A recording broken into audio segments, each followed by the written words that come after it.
Welcome back, everyone.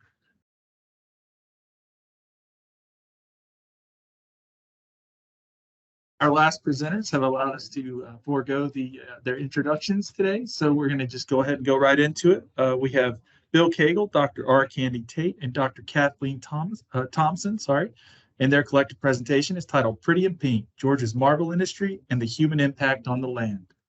Thank you.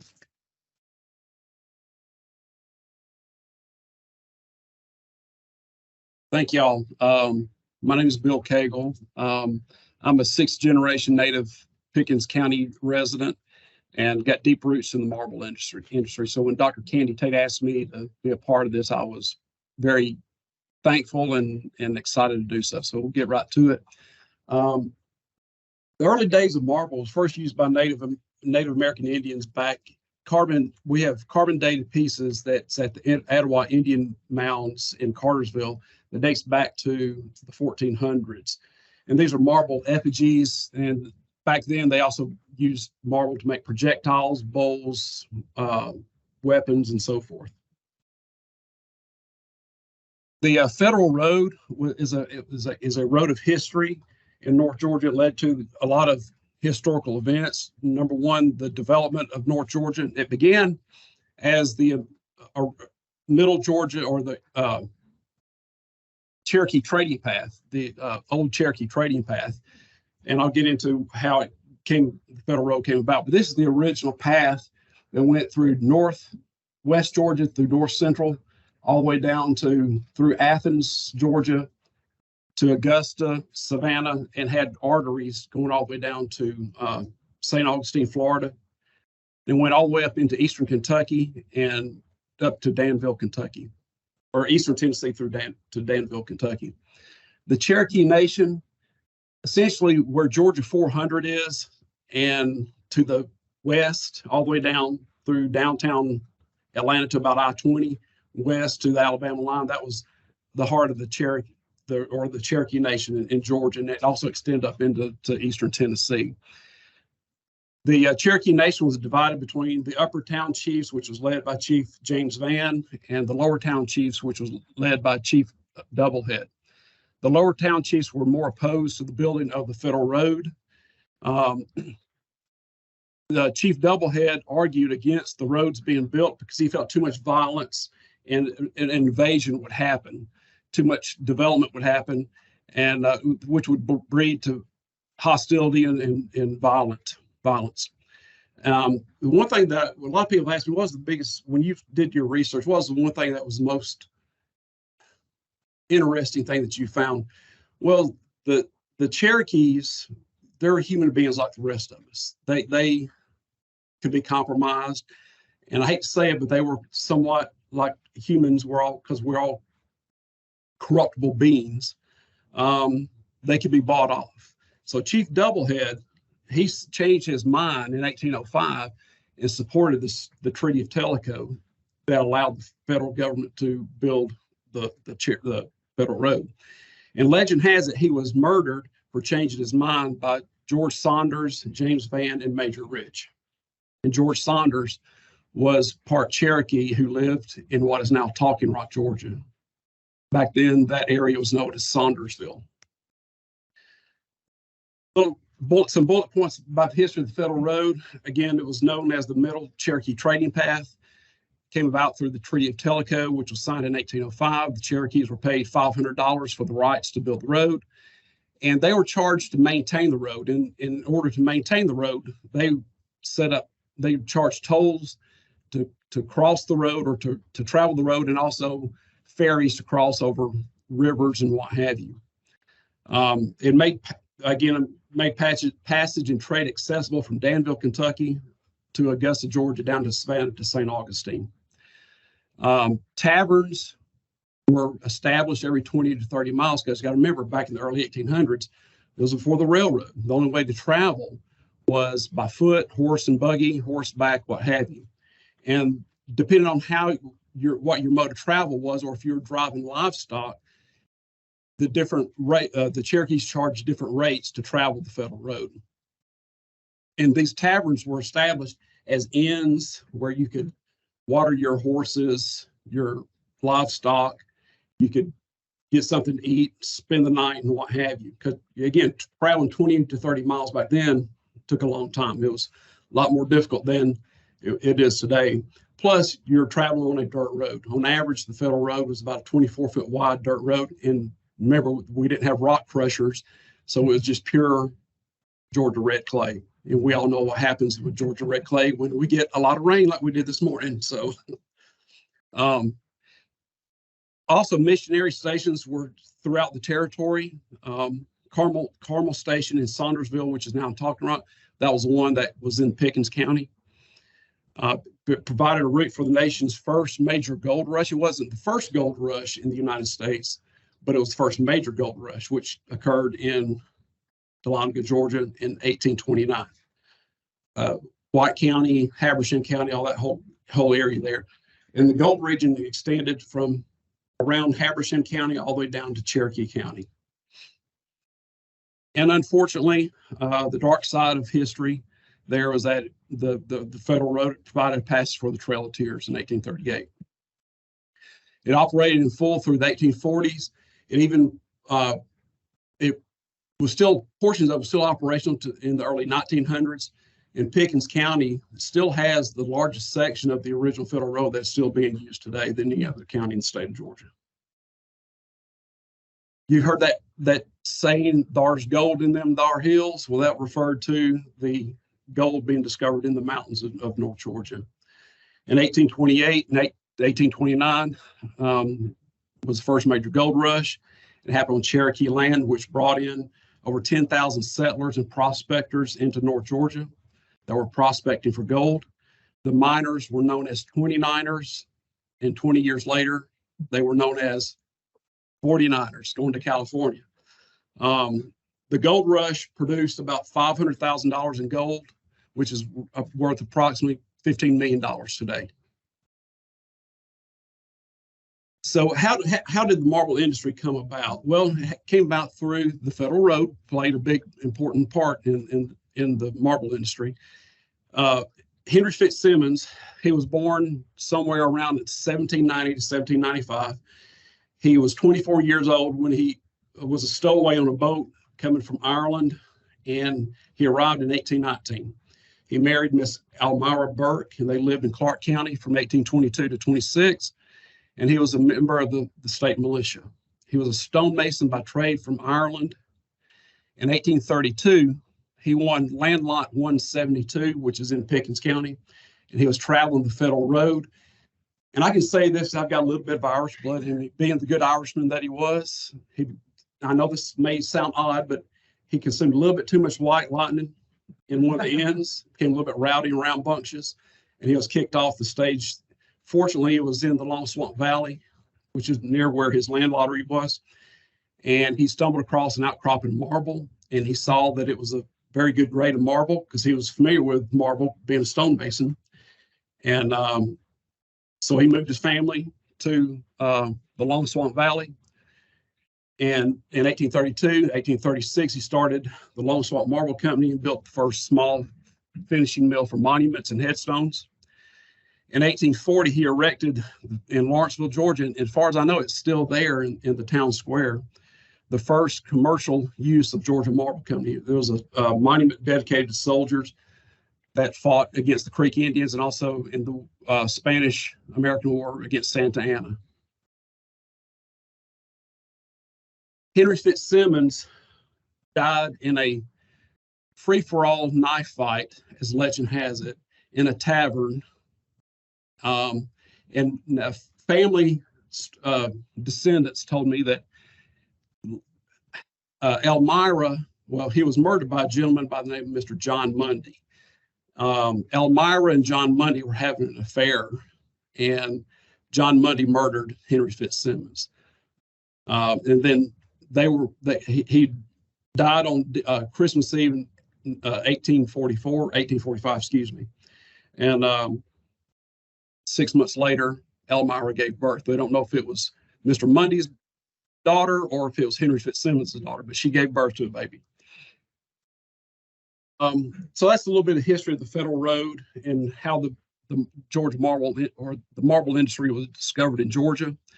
This is a picture of the main quarry at Tate. I took this maybe 3 years ago at the Georgia Marble Festival. It's the only time the marble quarries are opened in the state of Georgia, or for the Georgia Marble come to the public. A lot of people have asked, is the marble industry, is it dangerous, or does it cause heavy health hazards? Other than just the weight of marble, there's really no health hazards to the human being, because marble, Georgia marble is about 90, depending on which vein you're in, it ranges anywhere from about 94 to 98% pure calcium carbonate. So it's used in consumer goods, toothpaste, Tums, Rolaids, carpet backings, in this room, the ceiling tile, paint, automotive industry. We come in contact with about 500 to 600, 700 pounds each and every day. So it's had a fairly positive impact on the environment, because the marble belt is confined to a specific area. There's no strip mining like you see out west in the old gold mines, or in the coal country and all that in Kentucky and what have you. And there's no waste. All the marble's used. And also some of the abandoned underground mines that's in the city limits of Jasper. The city of Jasper uses that to help supplement the water source, because Pickens County is the only county in the state of Georgia, out of 159 counties, that does not have a river that runs through it. So the city of Jasper uses it as a water source to help supplement the drinking water. And just give you an idea, like I say, all the scrap goes into a crusher, and it's either sold as aggregate or landscape chips, or it's taken to Emrys and is ground up into calcium carbonate that goes into various industries that serves us all. So that's all that I've got.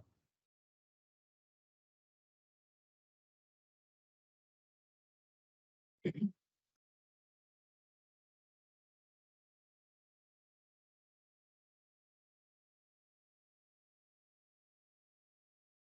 Sorry about that.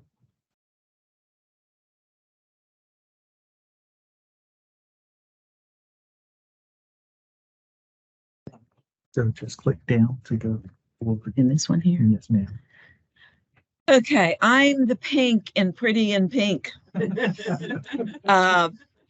I'm going to introduce you to the house and the man who built it, the man who developed. I'm picking up where Bill left off when the industry begins to develop.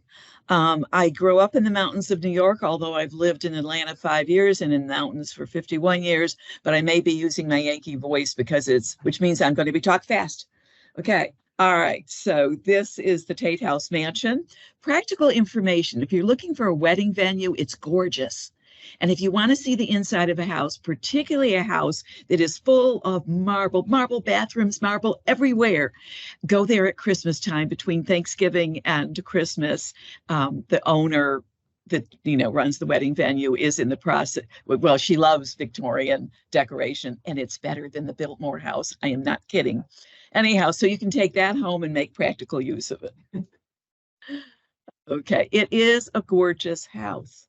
I mean, okay, so the Tate House is a testimony to the beauty of marble and the man for whom the house was built. During his lifetime, Sam Tate was called the King of Marble. His father and grandfather were instrumental in the development of the marble industry, but it was Colonel Sam Tate who consolidated the quarries, bought more quarries, and led the Georgia Marble Company to national prominence. It was at the height of his own success that he built this house. Now, this house is not a house that was meant to be lived in. It was lived in. He and his bachelor brother, and he was a bachelor, and his bachelor sister, all three of them lived in this house. But it was a sales venue for the house. When you look at it, you discover that it wasn't put together the way you would normally put together a house. These columns are gorgeous. And by the way, only the Georgia Marble Company was capable of making, normally those are sections, right? You can see the sections here. straight up. Can't do that anymore. The equipment's gone. And I mean, and lots of buildings that were built all over the United States, Canada, and Cuba, important buildings had those kind of columns, and they were very hard to do. It was a specialty of Georgia marble. This is Cherokee white, which is the white marble that for a long time was what they were mining. And then they came across the Etowah pink, not really far from where he built the house. And he began to collect the best pieces of Etowah pink. Now, he lived in a rather palatial wood house. It was the family house. They were well-to-do, but that was torn down and replaced by this house. That's a close-up of the side of the house, actually. And it is a gorgeous kind of marble. Now, each side of the house is different. This side of the house is Mediterranean. Now, you would normally have a whole house that's Mediterranean, right? Not here. This side of the house is Georgian. No, this is the English courthouse. Okay, so, and if you're a visiting architect, and many of them did visit, this is the original entrance to the house. The road was moved by Colonel Sam, no less. But anyhow, this was originally how you entered the house. And that was Georgian. Okay, and then this direction. Okay, so you had all four sides of the house, each have a different kind of architecture.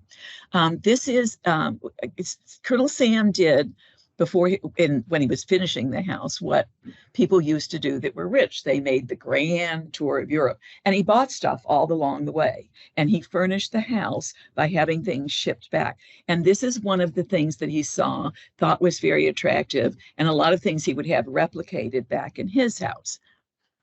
Now, there are, each fireplace is a little different. This one actually, Bill, is this the Carrara marble one? Yeah, there's one that's Carrara marble. The rest of them were Georgia marble. Everything in the house is a showcase, which is why it's fun to go to at Christmas, because you can look between all the Victorian stuff and see that too. This would be, you would enter from the door that you're seeing on the bottom there. That would be where you would come in from. Of course, the grand staircase, bedrooms upstairs. This was Colonel Sam's bedroom. At one time, they ran a bed and breakfast, and my daughter and I, before she left for a summer internship in Australia, spent the night there. You can't do that anymore. But the bathroom has walls of marble, has a sink of marble. I mean, this house has more marble than any place that you can imagine. This was his father. His father, Stephen Tate, was one of the founders of the community. Of the industry. Now, like a lot of places, including where I live in Fannin County, at one time there were industrialists who came in from the Midwest and the Northeast, and they were looking for mineral resources. And so he didn't start it, but these people came in, had a lot of capital to spend, and so he was part of the board. Eventually, Sam, who at the time was running the company store, gets to take over the company, kind of shoos out the Yankees and takes over in it. This is a portrait of Sam. This portrait was given to him. He did not, unlike a lot of people, he didn't order his beautiful portrait. His employees did. All of his employees, every employee chipped in and surprised him with this incredible portrait, which you can see on your visit to the house.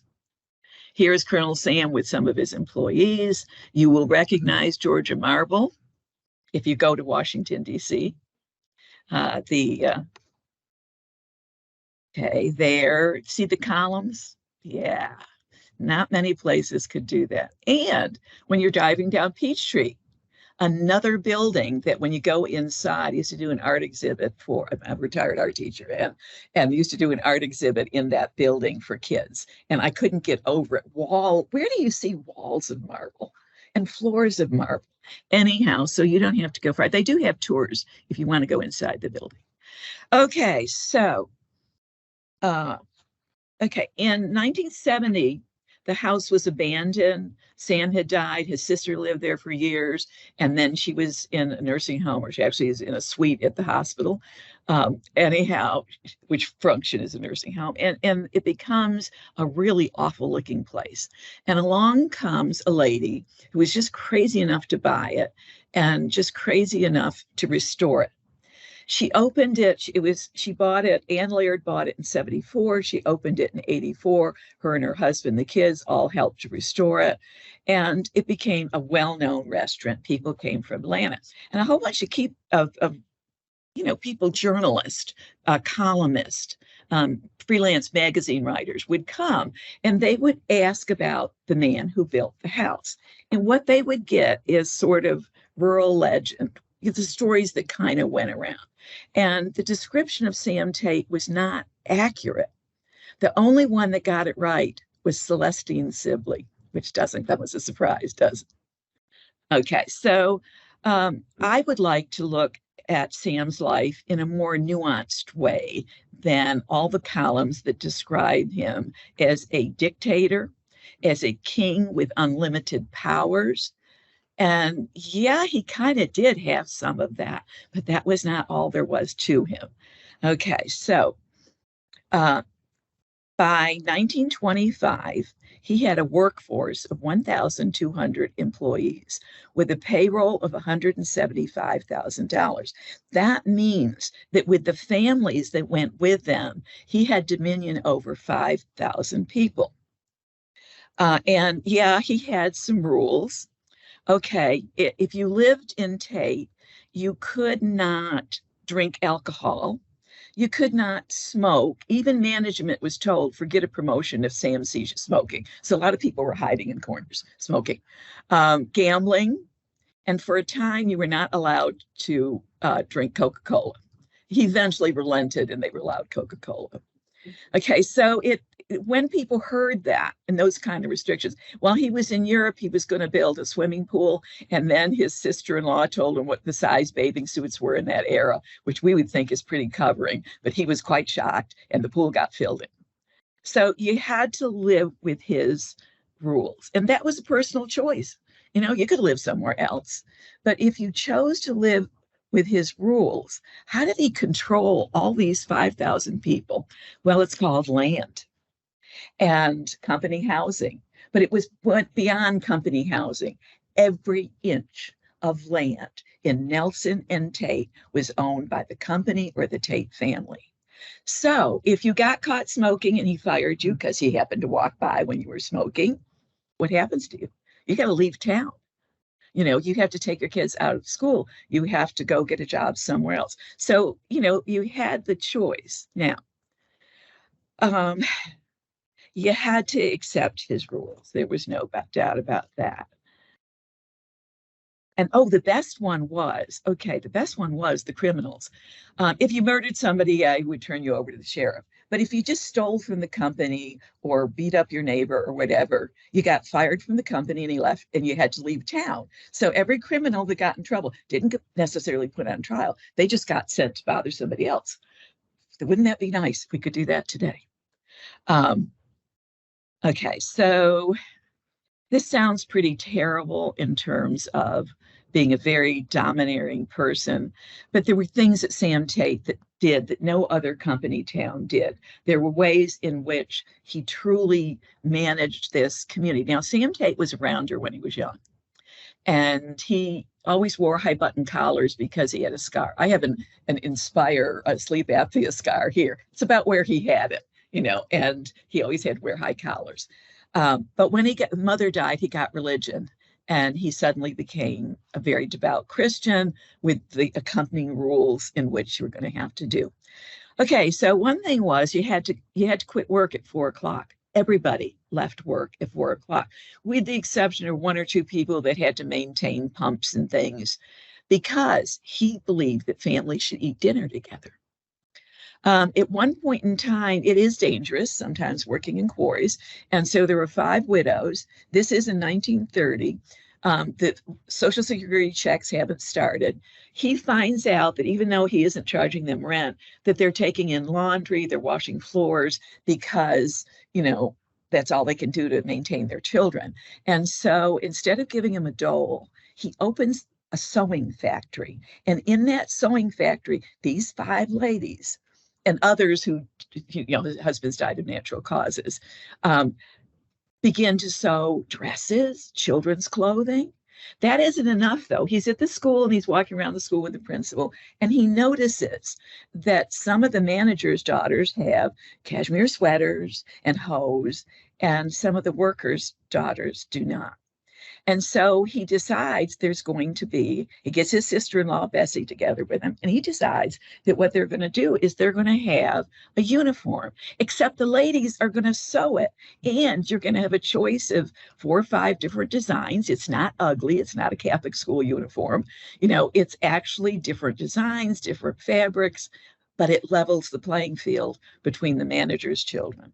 Now, if you wanted to go to college, he would send you, no matter what your dad did. He funded and supervised the construction of 3 schools for white students and 2 schools for Black students. In 1928, he built the Tate High School with Georgia marble and labor supplied by the company. There was no public school. He ran the public schools. College-educated teachers recruited. In 1928, you could teach with high school. Every one of his, in both Black and white schools, teachers had a college degree. Like I said, he would send you to college. He provided extensive recreation opportunities. And I think the most important thing of all is during the Depression, he agreed to projects with almost no profit margin in order to keep the employees from losing wages. In the 1930s, marble was donated in large quantities to places like Emory University, again, to keep the men working. He could have offered less to his employees. He could have laid them off and been applauded by the titans of business, as well as board of directors and stockholders, but he did not. He had a special relationship with the Black community, which Dr. Tate will go over. Okay, my conclusion, that Sam Tate was more concerned about what he could put into the community than what he could take out. He was a man who loved his community. Was his treatment of the employees progressive for the times? Yeah. Were his values and behaviors in line with social norms of today? Of course not. We need to be careful about assessing figures in the past by contemporary standards and values. Perhaps a fair question would be, if you were transported back in time with only skills that would get you a job in manual labor, would you rather work for Georgia Marble or any of the other 1920s company towns? And I think most of us know how we answer it.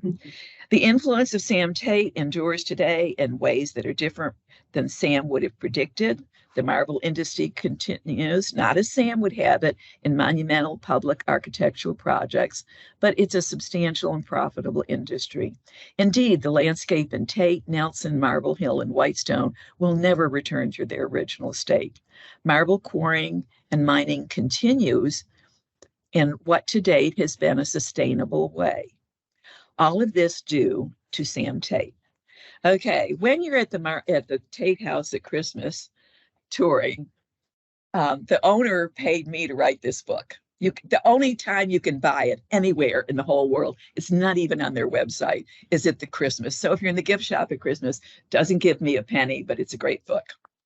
And if I have some longer copies of this talk that go into a lot more detail in my business card, and they're sitting back there. Help yourself. If you run out, then leave your card or take a card, email me, and I'll send you a digital.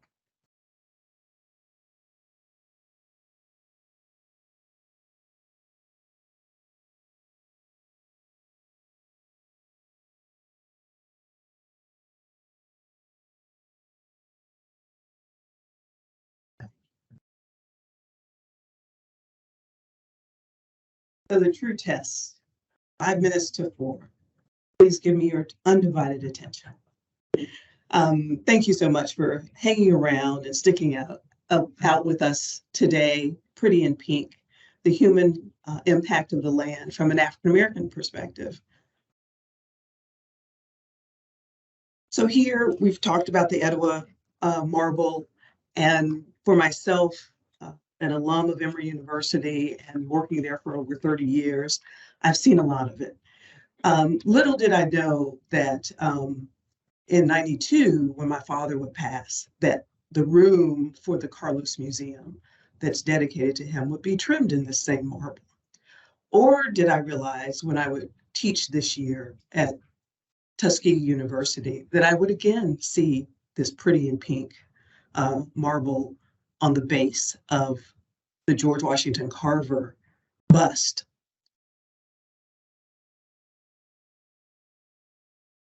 But as an Atlantan, I would always pass by and see the Booker T. Washington statue.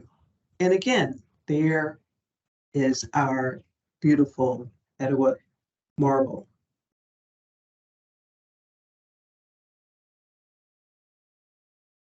But as we continue with me and on my Sankofa journey of family heritage, Tate, Georgia, what is the name?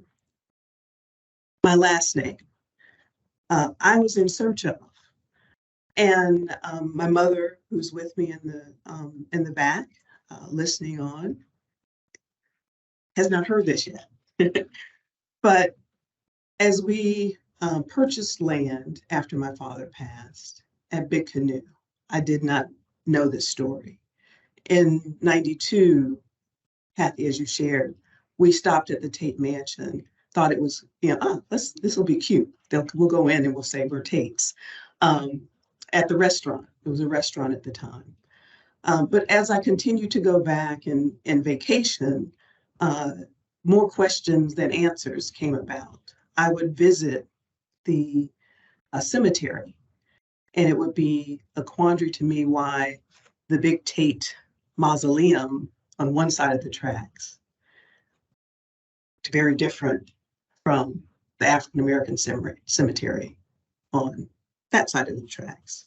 And so again, we need to look at the African American perspective to Tate, and caution, as my colleague shared, to not look at it from today's glasses, but with an eye towards history. The railroad in Tate and Jasper came about in 1883, and the Georgia Marble Company was chartered in 1884.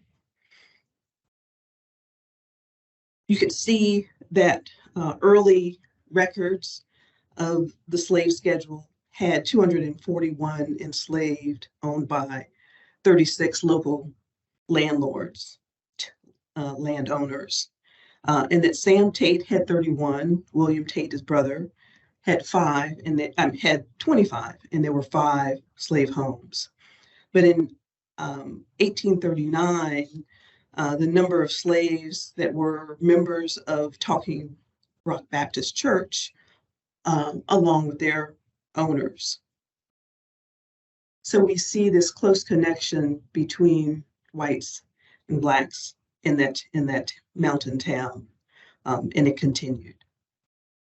By the 1870 census, about 40% of the freed blacks had moved away, and the remaining were farmers and farmers to their former owners' homes.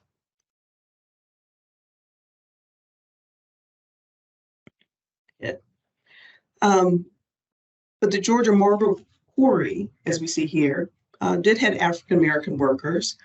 They were in the more perilous parts of the quarry, strapping up the stones and having them lifted to the top. But as you've heard, it was a company town. And so the pay was better than other options.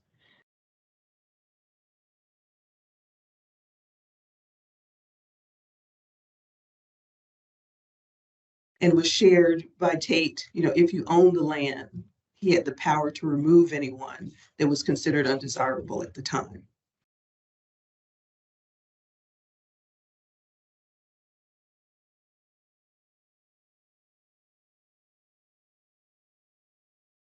But there was community outside of the quarries.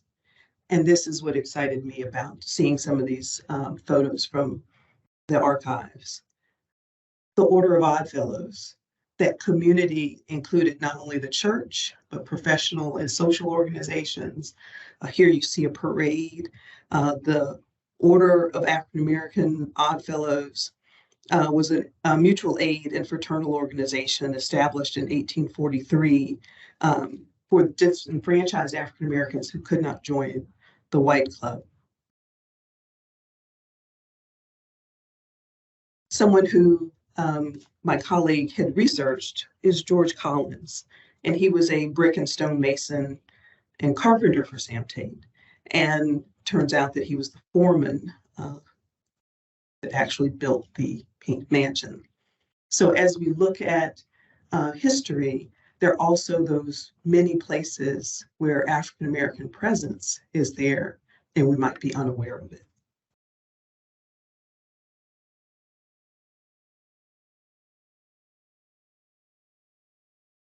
What we may be more familiar with is stories of mammies and women acting as maids in the house, but men were chauffeurs, and these positions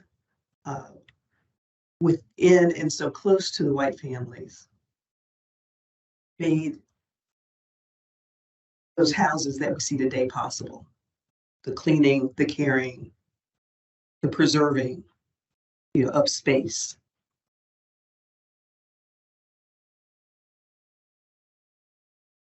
As I went through the house at Christmas, again, what struck me was the kitchen, the pantry, the fact that there was a dumbwaiter, that these are spaces and places that weren't interpreted by the summary that was given as you walk through the house. And so this is some of my work, is that I'm hoping to have antebellum mansions reinterpreted with their Black spaces.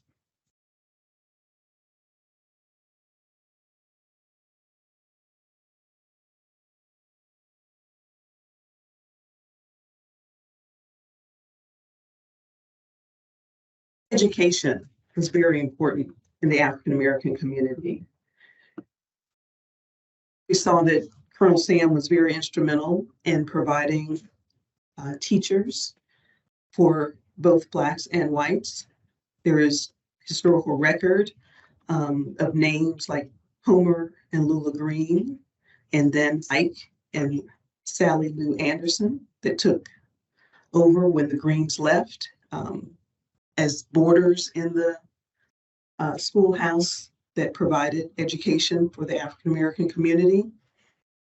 There was also an issue of when the county line split the community, came down through the Black community, that Pickens had a Black school and Cherokee did not. And so Cherokee ended up paying to have the Black students go to Pickens. So again, because of Colonel Sam, I have my mixed emotions about his benevolence, but certainly that, as they say, when we look at the lay of the land and the options that were there in the community, yes, this was the place that was drawing African Americans for work and opportunity when other places in Georgia were not.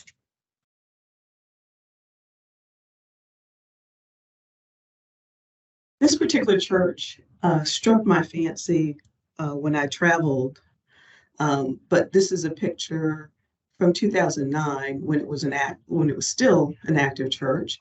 The history on this is that it was originally built by Colonel Sam, or monies given when his chauffeur saved his life from a tavern incident. And because of his gratitude, helped to have it built.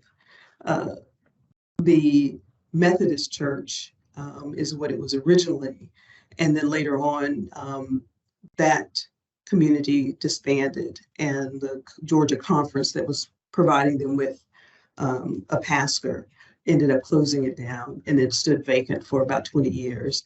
And then a Holiness church was developed. But we'll look at another church that developed as well.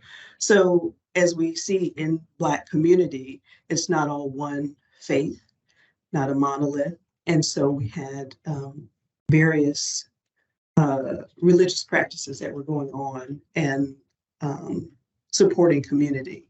But as I came in and was interested in this particular church was because of seeing it at the end of the year last year looking like this. So it's abandoned, but I knew that it was a single room structure of religious significance. And in my work with Emory Arts, we're looking at the Praise House.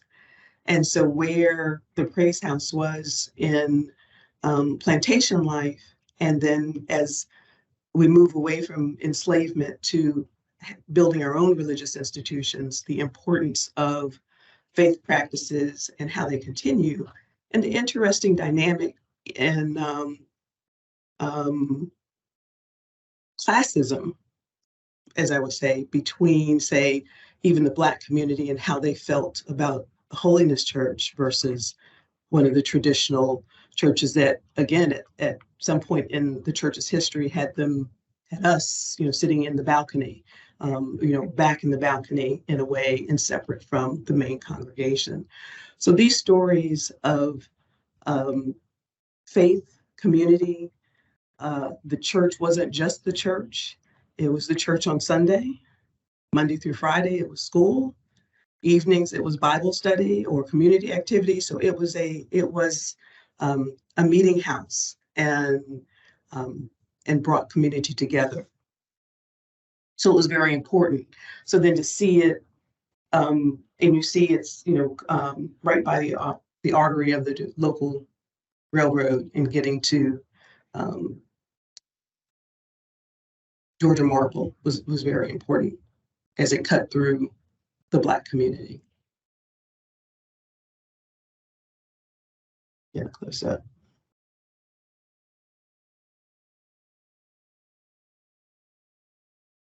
And then finally, at Christmas, I brought a group with me kind of as a treat to get them inspired to look at their family histories. Again, I'm doing some genealogy work. I don't know the connection yet, or if there is one between the Tates that founded Tate, Georgia, and myself. But what I do know is that this was, again, another example of thriving community as we look at how the company impacted the community. While it was in its heyday, these were very active congregations, having events on a regular basis. But as the business and the opportunity dwindled, generations left this area, and the older community remained and kept the history. But that next generation moved to Cartersville, moved to Marietta, moved to Canton, or down to Atlanta. But on some, not every Sunday, but maybe third Sunday, once a month, would come to the home church for community and reunion and remembering. And it was very fun. As a last piece, this was the pastor's anniversary at the end of the year, and in the back of the church. So we have the original structure, where it looks like a cross, that was then built later, and then in the back is kind of like the fellowship hall. So had some very good food and fellowship with neighbors and folks that came back to community to meet. And what was very interesting, Fred Anderson, that you had interviewed, Kathy, was very surprised when I told him, I said, my name is Dr. Tate. And he's like, I've never met a Black Tate. So we're on this, again, as I mentioned, a Sankofa journey to remember the past, to understand the present, to change the future.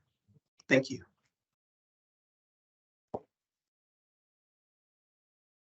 Are there any questions for myself or our colleagues, my colleagues? Yes.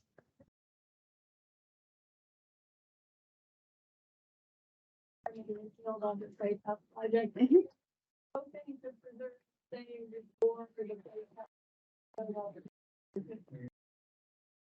And I smile because yes, that was immediately what came to mind. And Bill, you may help me out with this a little bit. And again, the issue of even here in 2022, the Tates own the land. And yeah. Church ever disbands? I've always heard it. So by now, it's probably been 2 or 3 years, but there. Yeah, they contacted Bell's Pharmacy and Bill have them contact me. They wanted to restore that church there, and they were wanting to remake the movie called Purple. They were wanting to remake it and restore it. And contacted the fellow that's, I guess you'd say he's property manager of the Tate Estate, the local property manager, and he poo-pooed it. Oh no, they won't be interested in it. They won't do that. They will be interested in that. And so I think I gave you contact with somebody who's in the family that you might. I've not reached out to him yet, but we'll try. Try to go around The gatekeeper. See if something can be done, because the church, as you can see from her picture in 2009 and now, it's pretty. I mean, I don't even know if it can be saved now. We know. I have a classmate here with me. Thank you, Eric, for coming and supporting. But Georgia State's Historic Preservation Program, give up a shout for them. But Eric was going to come with me to assess it, but we were told not to. We were given a no, so we didn't want to just show up on the property after we asked. So.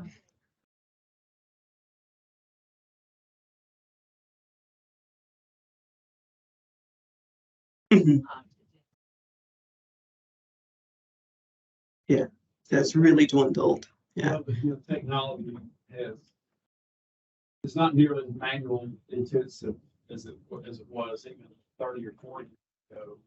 So technology was, I mean, right now there's probably less than 300 people employed in the entire marble industry between Everest and then calcium products and business. You have Tate and Blue Ridge Marble and plenty else. And so there's jobs just aren't there. And just as a last comment from myself, I want to thank Rose Connolly for coming. Her father, Al, is a geology stone expert, but was not feeling well today and couldn't make it. But you all were in for a treat with his knowledge of just the physical specimen that comes out of our state. So thank you, Rose, and please share our thanks to Al for wanting to be on the panel. Anything else? What's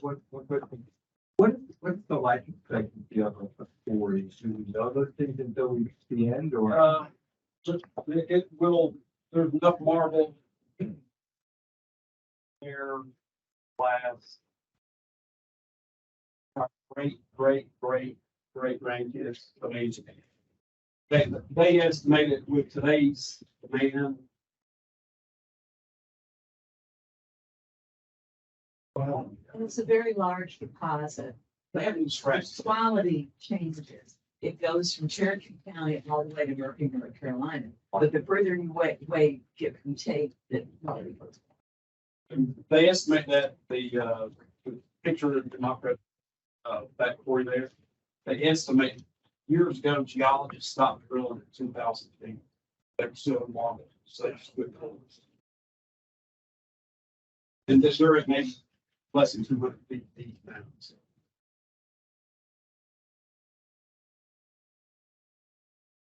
And now, one interesting thing, I also wrote the book. That one you can buy locally. Yeah, or you buy them on Amazon, or you buy them. But anyhow, one of the interesting facts that and all my research, well, I've always heard since I was a kid, Colonel Sam Tate. In 1924, they estimated the net worth of $165 billion in 1924 dollars. And I wanted proof of that. So a few years ago, I searched all over the internet. I found on eBay the actual magazine article of Collier's National Weekly. And I bought that article. And sure enough, it's in there. That's where it came from. They estimated its net worth of $65 billion. Now, most of that was underground. Just in concerning price. And it wasn't liquid, but still, everybody talks about the Carnegies and the Vanderbilts and all that. They couldn't spit shine. And Colonel Sam made things about the future of Marble. And I had a drinking problem. And anyhow, he used to go around with Luke Tate. We used to see him up in Dial, Georgia, and Road. Today he'd get run over by all the tourists, but then the locals just pulled him out there. But he talked about being, and this is not original source, it's secondhand, about being with Robert Woodruff. And Woodruff was trying to sell him. Said, no, there's no money in. So he not only banned it, there's no money in in Marble. So he made a major miscalculation. Well, the depression was happening. All right, do we have any more questions for the Pretty in Pink panel? If not, I just, on behalf of the Georgia Archives, I want to say a big thanks to all the presenters and a big thanks to all the attendees. We went from some absolute horrendous weather this morning to some weather. Why aren't we outside right now? So we got some afternoon sunshine to enjoy. I'd also like to thank the symposium committee, Amanda Morose and John Whitehurst. I'd like to thank all of my colleagues behind the scenes that put work into this, Kirsten Tobin, Tamika Strong, Allison Hutchins, Caleb Barrett, Linda Pickering, Officer Donna, our security officer downstairs, and Tracy Johnson. I'd like to thank our facilities staff, Corey Wilson and Annette Walker, and Marcus Garnett with the University System of Georgia ITS office for all the support they put in getting this symposium going on. And I'd also like to announce that next year's symposium, we already have a topic. It ties into the 150th anniversary of the founding of the Georgia Department of Agriculture, which was the first state Department of Agriculture in the United States. So a lot of similarities, a lot of our presentations today probably could be for next year. So please, we hope to continue to grow this program. And I would just like to send a huge thanks to everybody who presented and attended today. Thank you very much. Thank you.